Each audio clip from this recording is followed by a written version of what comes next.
What's up, everybody, and welcome to One Man's Opinion. Today we're going to be talking about Cobra Kai.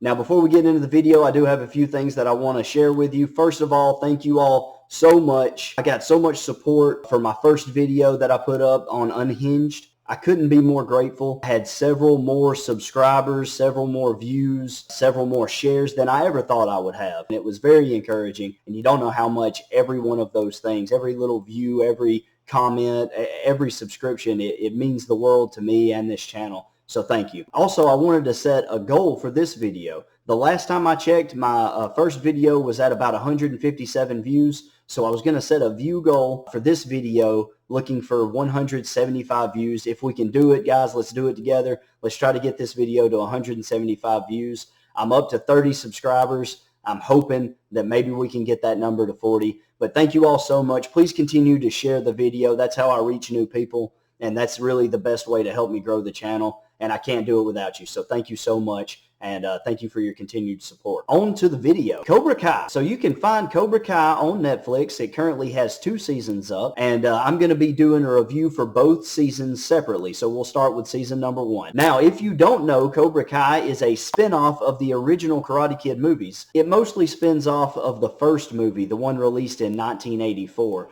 though there are a few smaller references to some of the other movies throughout the season. This series picks up around 35 years later, and here we find the main character, this time not Daniel LaRusso, but instead Johnny. Daniel LaRusso put up the crane kick and kicked him square in the face, and ever since then, life has continued to kick Johnny right square in the face. Ever since he took that loss, he has continued to lose in his life repeatedly until we find him now in his early to mid 50s. He's constantly drinking. He lives in this crappy little apartment. The place is a mess. He drives this beat up old car. Life has not been good to Johnny. He's doing a lot of odd and end jobs. He doesn't make a whole lot of money, and life isn't going well. On top of that, he continues to see Daniel LaRusso's face everywhere he goes. Daniel is doing very well for himself, and Johnny keeps seeing his face everywhere he looks. He sees Daniel's face on a billboard. He turns on the TV and he sees a commercial, and everywhere he looks, he's reminded of that kick in the face that he got and how his life has gone downhill and Daniel's has continued to improve. Let's talk about William Zabka. William Zabka is the actor who plays Johnny, and he does so well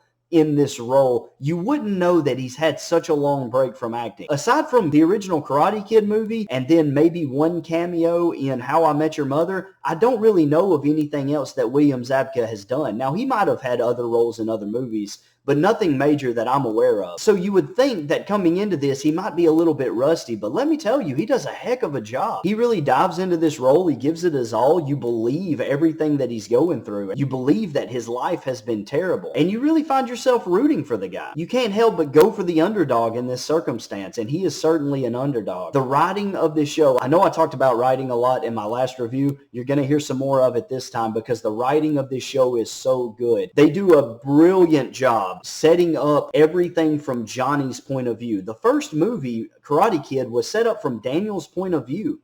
And so now you get to see all those events that happened in that first movie, but from Johnny's point of view. And the way they do it is brilliant. Johnny is essentially telling the story of the first movie, but he's telling it from his point of view, and it shows scenes of things that happened in the movie as he's telling this story. So Johnny explains that basically he was in love with a girl. He had a great relationship, but they hit a rough patch.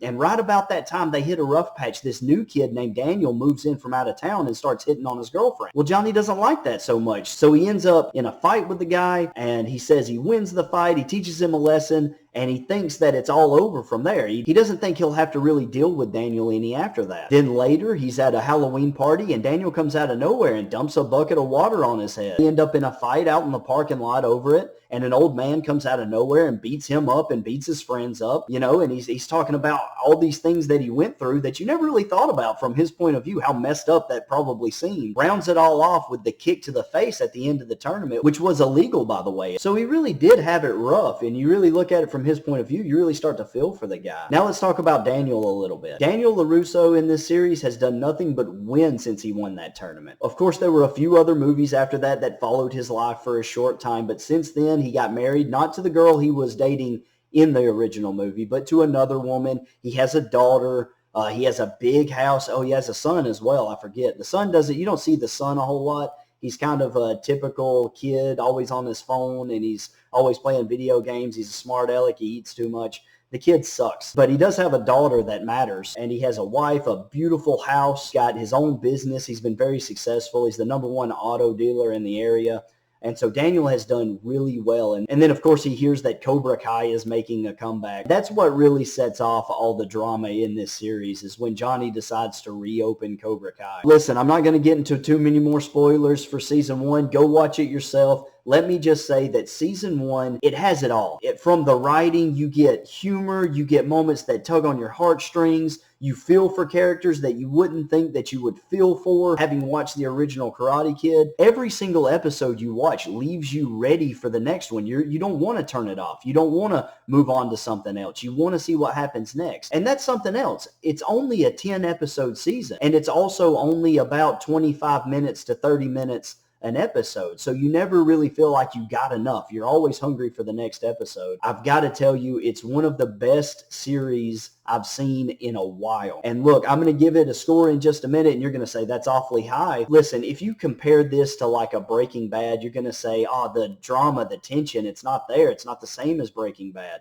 Breaking Bad was so much better at pulling you in and felt every tension in Breaking Bad. And that's true. But Breaking Bad was going for that. Cobra Kai is a little more lighthearted. It does have heartfelt moments, but it's so funny. It's such an underdog story, but at the same time, you understand where every individual character is coming from, what motivates them, why they make the decisions they do. And I don't think you can ask for more than that from a show. So season 1 of Cobra Kai, I'm giving this one a 98 out of 100. I give it a 98 because I'm not sure that any show is actually perfect. So I leave room for error. On to season 2. Now, I don't have quite as much to say about season 2. And frankly, you're going to hear this review and think that I'm picking on season 2 or that I didn't like it as much.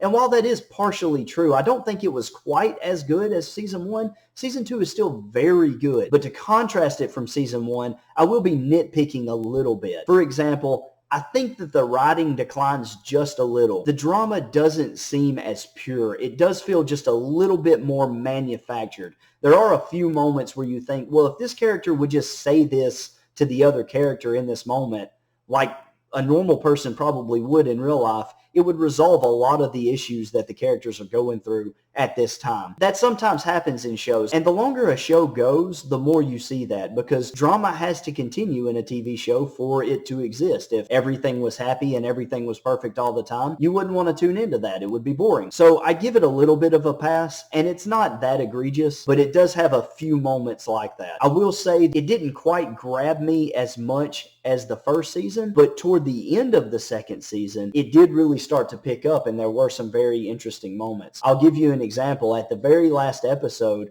of season 2, there's a big fight in the high school on the first day of school. Basically, you have a lot of Cobra Kai versus a lot of Miyagi-Do. Miyagi-Do is a dojo that Daniel set up to pay respects to Mr. Miyagi. These kids all have a huge fight in the high school. The entire fight takes place throughout the halls, but in particular on one set of stairs. And there's a particular character that I thought wasn't as important. I thought for sure that character was going to get kicked off the stairs and they were going to be paralyzed, and that would set up the drama for the next season. I was partially right. Someone does get kicked off the stairs, and they do get hurt pretty critically, but it's not the character I thought it was. And I thought that curveball was really well put. I never would have expected what they gave me. Those things aren't always good in TV shows, but in this instance, it does work. We do get a few new interesting characters in season 2. For the most part, I liked these characters. I thought they were a pretty good addition. There are a few annoying characters, but you're going to have that from time to time. No big deal. Big surprise at the end of season 2 really saved it for me. The whole back half of season 2